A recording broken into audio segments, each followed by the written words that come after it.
Սիրելի հայրենակիցներ, ուզում եմ խոսքը սկսել նախ շնորհակալություն հայտնելով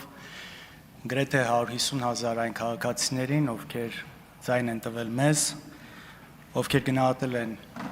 չնայած այն ամբողջ տեղեկատվական տերորին, որը կար, գնահատել են մեր անցած ճանապարհը, հավատացել են, որ հենց մենք ենք ի վիճակի ժողովրդին բերել իրական խաղաղություն, անվտանգություն եւ բարեկեցություն։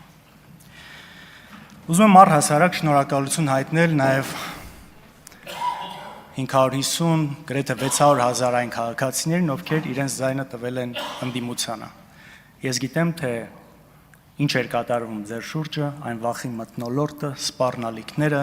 տեղեկատվական սուտը, որ կար, եւ այդ ամենի հետ զուգահեռ դուք կարողացաք ճիշտ կողմնորոշվել։ Շատերին թվում էր, թե ընտրություններ կեղծելը այն կարմիր գիծը կլիներ, որը Նիկոլ Փաշինյանը երբեք չեր անցնի։ Սակայն այս ընտրությունները եւս մեկ անգամ ապացուցեցին, որ նրա համար կարմիր գծեր ըստ էության չկան։ Ես համոզված եմ, որ քաղաքացիական պայմանագրին ձայն տված մեր շատ հայրենակիցներ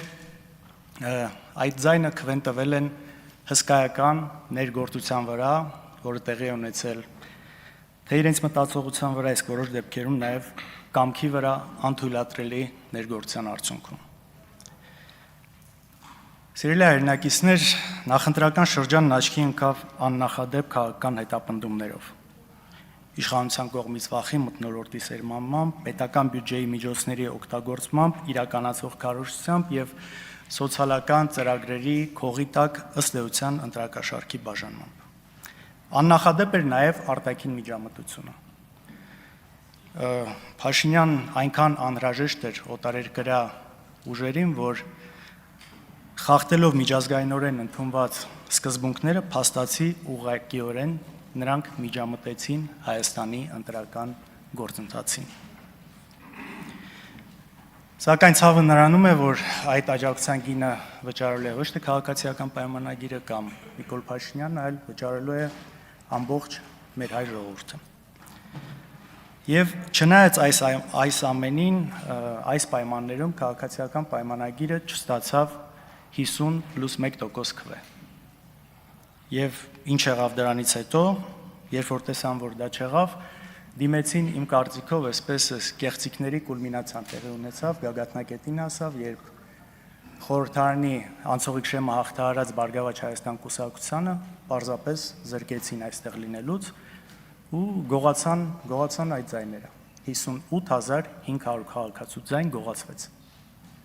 Կներեք, բայց ուրիշ ձև որակել, քան գողություն, դա շատ դժվար է։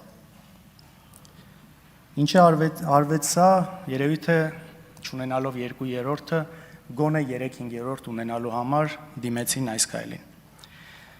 Սիրելի հայրենակիցներ, մեր այստեղ լինելու նպատակներից է նաև բացահայտել այս ամենը, խոսել այս ամեն ինչի մասին, ցույց տալ իրականությունը, հնարավորինս պարզ, ուղիղ, հասկանալի, հասցնել այս ամենը մեր ժողովրդին։ Իսկ այնինչ այսօր կատարվում է Բարգավաճ Հայաստան կուսակցության նախագահ Գագիկ Ծառուկյանի նկատմամբ, մի կողմից ինձ շատ ծանոթ է եւ այն ոչ միայն հակաիրավական է, ոչ միայն հակամարտկային է, այլև խորապես անբարոյական է։